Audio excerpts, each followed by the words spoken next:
इस लेसन में मैं अब आप लोगों को लेआउट के हवाले से कुछ इंट्रोडक्शन देने वाला हूं और ये बताने वाला हूं कि ग्राफिक डिज़ाइन में हम जब लेआउट कहते हैं तो उसका क्या मतलब होता है। लेआउट का मतलब ये है कि अरेंजमेंट करना टेक्स्ट की, इमेजेस की और ग्राफिक्स की किसी भी एक ख़ास साइज़ के ऊपर, जो भी गिवन साइज़ होता है उसके ऊपर। और बेसिकली ये ग्राफिक डिज़ाइन में बहुत ही ज़्यादा इम्पॉर्टेंट चीज़ है। आप लोगों को दोबारा याद कराऊंगा कि जब ग्राफिक डिज़ाइन की डेफिनेशन शुरू में मैं आप लोगों को बता रहा था तो उस वक्त भी मैंने आपको अरेंजमेंट के हवाले से बताया था, और अब लेआउट के अंदर भी दोबारा मैं आपको अरेंजमेंट का जो वर्ड है यही आपके सामने इस्तेमाल कर रहा हूं। और लेआउट बेसिकली हम किसी भी पेज के ऊपर, किसी भी आर्ट बोर्ड पे, कैनवस पे बना सकते हैं। जब भी हमें हमारा क्लाइंट कहता है कि कोई पोस्टर डिज़ाइन करें तो वो हमें उसके लिए कुछ साथ साइज़ भी जो है वो मेंशन करता है, साइज़ या स्केल। इसके अलावा कोई भी चीज़ जब भी हमें कोई असाइनमेंट दी जाती है, जिस तरह फॉर एग्जांपल मैगज़ीन का ऐड, न्यूज़पेपर का ऐड, या कोई बिलबोर्ड का डिज़ाइन, किसी स्टीमर का डिज़ाइन, कोई भी चीज़ जब हमें डिज़ाइन करने के लिए दी जाती है तो उसके हवाले से हमें एक लेआउट जो है वो तरतीब देनी होती है। अच्छा, लेआउट की इंपॉर्टेंस तो ग्राफिक डिज़ाइन में मैंने आपको बताया कि बहुत है। क्या क्या असर ढालती है लेआउट ग्राफिक डिज़ाइन में जब हम कोई भी डिज़ाइन क्रिएट करते हैं तो उस डिज़ाइन के ऊपर? देखें, लेआउट जो है ये अपीयरेंस जो है हमारे डिज़ाइन की उसको डिसाइड करती है। ना सिर्फ अपीयरेंस को डिसाइड करती है, यानी कि लेआउट से ना सिर्फ ये फैसला होता है कि हमारा डिज़ाइन देखने में कैसा लगेगा, बल्कि इसके अलावा जो मैसेज हम अपने डिज़ाइन के थ्रू कम्युनिकेट करना चाह रहे होते हैं वो कम्युनिकेट करने में भी हमें आसानी होती है अगर हमारी लेआउट जो है वो इफेक्टिव होगी और अच्छी होगी। ठीक है जी। अच्छा, इसके अलावा लेआउट हमारे जो डिज़ाइन के एलिमेंट्स हैं, या हम किसी भी ख़ास डिज़ाइन के अंदर, किसी भी फॉर एग्जांपल पोस्टर के अंदर जो भी हम चीज़ें इस्तेमाल कर रहे हैं, वो टेक्स्ट है या उसके अलावा कुछ शेप्स हैं या ग्राफिक्स हैं, टेक्सचर है, वटेवर जो भी हम यूज़ कर रहे हैं, उन तमाम चीज़ों के दरमियान एक ख़ास किस्म का रब्त और रिलेशनशिप जो है वो पैदा करने में बहुत ज़्यादा मदद देती है। इसके अलावा लेआउट एक और काम करती है कि ये आई मूवमेंट जो है उसको कंट्रोल करती है। मैं पहले भी आप लोगों से आई ट्रैवलिंग या आई मूवमेंट के हवाले से डिस्कस कर चुका हूँ। आई मूवमेंट का मतलब होता है कि जब हमारा टारगेट ऑडियंस, हमारी जो है, जो देखने वाले हैं, वो जब हमारे डिज़ाइन को देखेंगे तो उनकी आय किस तरह से हमारे डिज़ाइन में ट्रैवल करेगी, वो पहले किस चीज़ को देखेंगे, उसके बाद उनका ध्यान उसके बाद कहाँ जाएगा, फिर उसके बाद उनका ध्यान कहाँ जाएगा, और फिर कहाँ से होते हुए उनकी जो आय है या उनका जो ध्यान है वो हमारे उस पोस्टर में से बाहर निकल जाएगा। ये बेसिकली आई मूवमेंट है। और ये जो आई मूवमेंट है ये तरतीब पाती है हमारे डिज़ाइन की लेआउट की बेस पे। तो ये तो आपको मैंने क्लियर कर दिया कि लेआउट बेसिकली होती क्या है। अच्छा, अब मैं आपको लेआउट के हवाले से कुछ टाइप्स जो हैं वो बताना चाहता हूँ और उनके हवाले से डिस्कस करना चाहता हूँ। डिफरेंट टाइप्स हैं लेआउट की।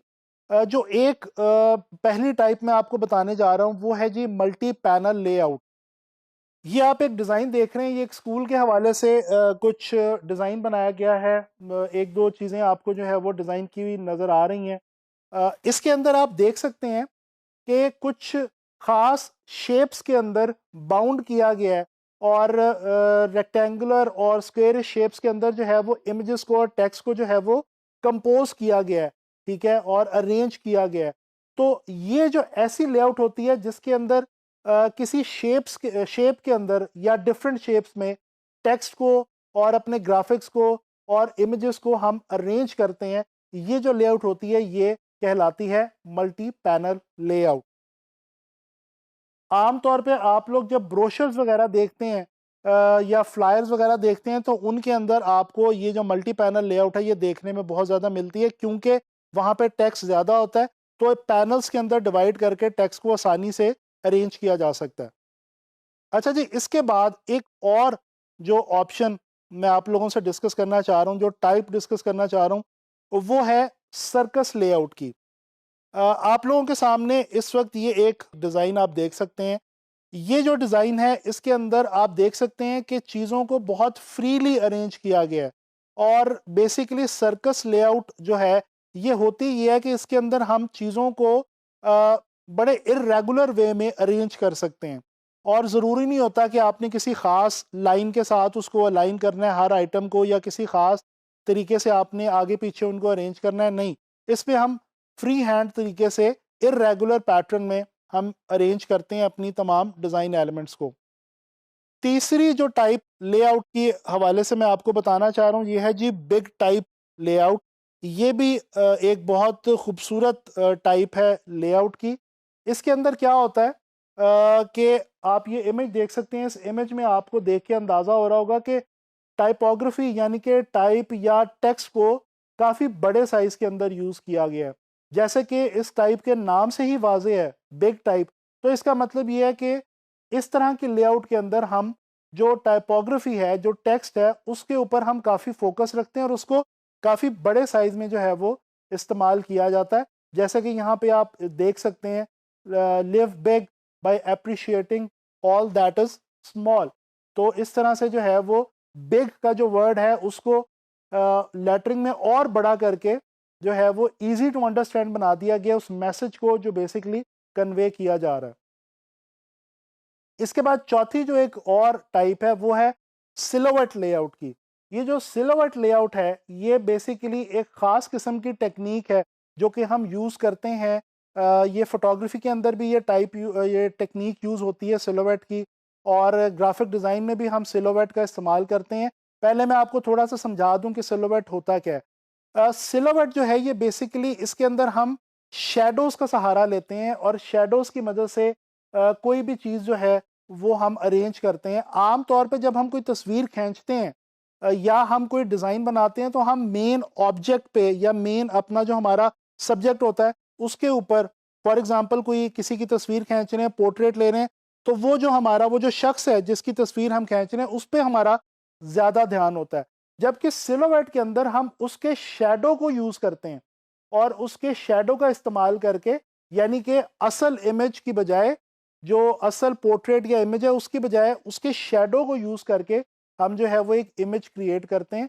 और इस तरह से भी सिलोवेट की मदद से भी काफ़ी इंटरेस्टिंग लेआउट्स हम क्रिएट कर सकते हैं। जैसे कि ये आप the Wolf of Wall Street का ये जो इमेज है ये देख सकते हैं, और आप देख सकते हैं इसमें कितनी खूबसूरती से सिलोवेट टेक्निक को यूज़ करके शेडोज़ के इस्तेमाल की मदद से जो है वो बड़ी अच्छी एक लेआउट क्रिएट की गई है।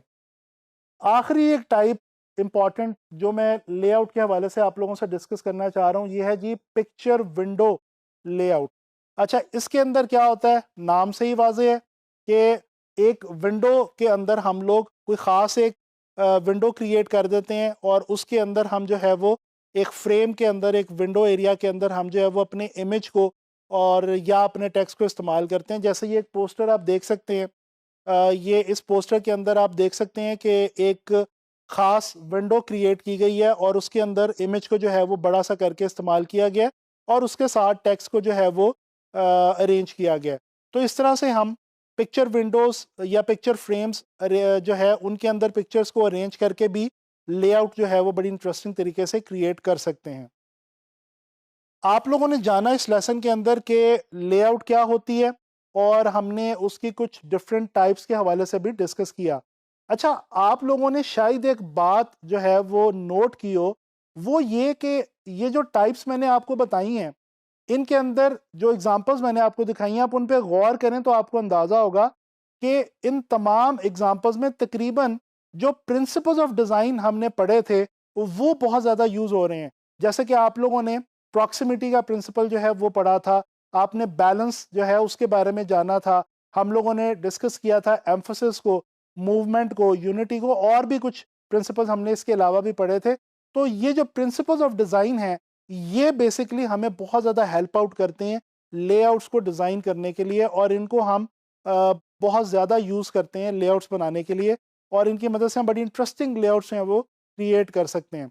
आने वाले लेसन्स में लेआउट के हवाले से कुछ मज़ीद टिप्स और टेक्निक्स जो है वो मैं आप लोगों से डिस्कस करूँगा। अब आप लोगों ने जो है वो लेआउट के हवाले से रिसर्च करनी है और जानने की कोशिश करनी है। इंशाल्लाह ताला नेक्स्ट लेसन में मुलाकात होगी।